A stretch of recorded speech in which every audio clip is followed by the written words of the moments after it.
बोलती पोथी में स्वागत है। तो आज हम बात करने वाले हैं नव दुर्गा के चौथे स्वरूप मां कूष्मांडा के बारे में। ये वो देवी हैं जिनकी कहानी कमाल की है। ऐसा कहा जाता है कि उन्होंने सिर्फ अपनी एक हल्की सी मुस्कान से, जी हां, एक मुस्कान से पूरे ब्रह्मांड को रच दिया। इनकी कहानी तब शुरू होती है जब समय भी शुरू नहीं हुआ था। सोचिए, एक ऐसा दौर जब हर तरफ सिर्फ और सिर्फ अंधेरा था। तो चलिए सबसे पहले इसी पर बात करते हैं। चलते हैं उस दिव्य भोर में जब कुछ भी नहीं था और जानते हैं कि आखिर इस ब्रह्मांड का जन्म हुआ कैसे। जरा सोच कर देखिए, एक ऐसा वक्त जब कुछ भी नहीं था।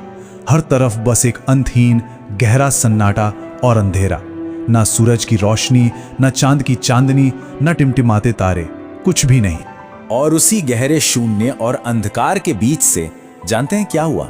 एक दिव्य ऊर्जा प्रकट हुई जिसने देवी का रूप लिया और फिर बस अपनी एक हल्की सी मुस्कान से उन्होंने ब्रह्मांड यानी कॉस्मिक एग को जन्म दे दिया। और बस यहीं से सारी सृष्टि की शुरुआत हो गई। अच्छा, उनकी ये जो रचना थी वो कोई ऐसी वैसी नहीं थी, पूरी तरह से व्यवस्थित थी। देखिए, सबसे पहले उन्होंने 3 महान देवियों को बनाया, महाकाली, महालक्ष्मी और महासरस्वती। फिर इन्हीं देवियों से जन्म हुआ त्रिदेव का, यानी शिव, ब्रह्मा और विष्णु।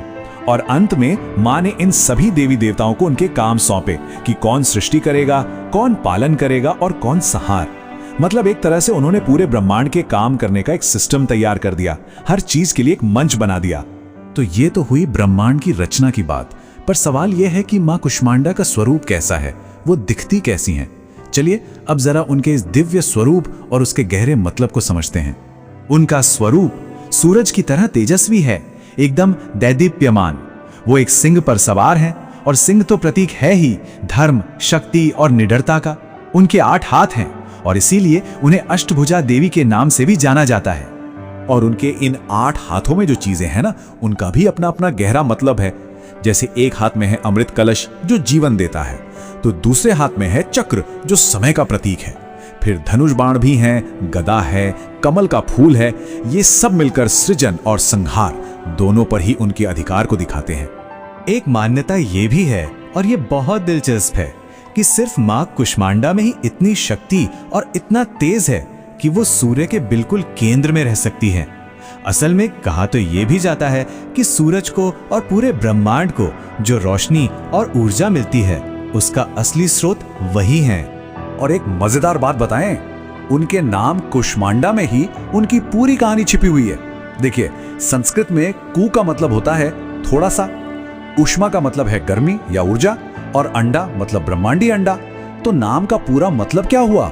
वो देवी जिन्होंने अपनी थोड़ी सी दिव्य ऊष्मा से, अपनी मंद मुस्कान से इस ब्रह्मांडी अंडे की रचना की। कितना गहरा अर्थ है ना?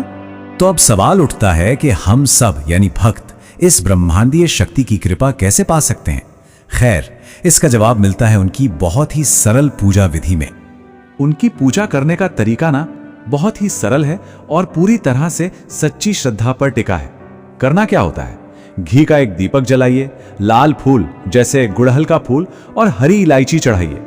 भोग में उन्हें मालपुए या दही हलवे जैसी मीठी चीजें बहुत पसंद है, जो जीवन में मिठास का प्रतीक भी मानी जाती है।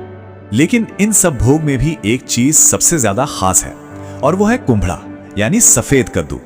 माना जाता है कि ये फल खुद ब्रह्मांड का प्रतीक है और ये देवी को सबसे ज्यादा प्रिय है, इसीलिए इसका भोग लगाना बहुत महत्वपूर्ण समझा जाता है। ठीक है, पूजा विधि तो समझ ली, पर इस पूजा और भक्ति का फल क्या मिलता है? चलिए अब जरा ये भी जान लेते हैं कि मां कूष्मांडा की आराधना करने से कौन कौन से दिव्य लाभ मिलते हैं। मान्यता है कि जो भी सच्चे मन से उनकी पूजा करता है, उसे रोगों और दुखों से छुटकारा मिलता है। इतना ही नहीं, जीवन में लंबी आयु, मान सम्मान और शक्ति भी बढ़ती है।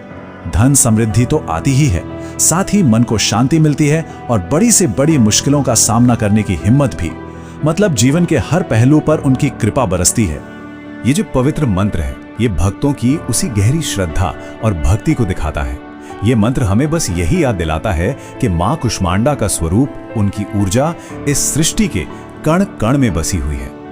और अंत में मां कूष्मांडा की ये पूरी कहानी हमें एक बहुत गहरे सवाल पर लाकर छोड़ देती है जरा सोचिए, अगर एक देवी की सिर्फ एक मंद मुस्कान में इतनी शक्ति है कि वो पूरे ब्रह्मांड को बना सकती है, तो फिर हमारी अपनी एक मुस्कान, हमारी अपनी खुशी और हमारी सकारात्मकता हमारी दुनिया को कितना कुछ दे सकती है, कितना कुछ बदल सकती है। बोलती पोथी के साथ जुड़ने के लिए धन्यवाद। अगर आपको ये जानकारी अच्छी लगी हो तो इसे लाइक और शेयर जरूर करें और ऐसे ही और भी धार्मिक वृत्तांतों के लिए बोलती पोथी को सब्सक्राइब करना न भूलें।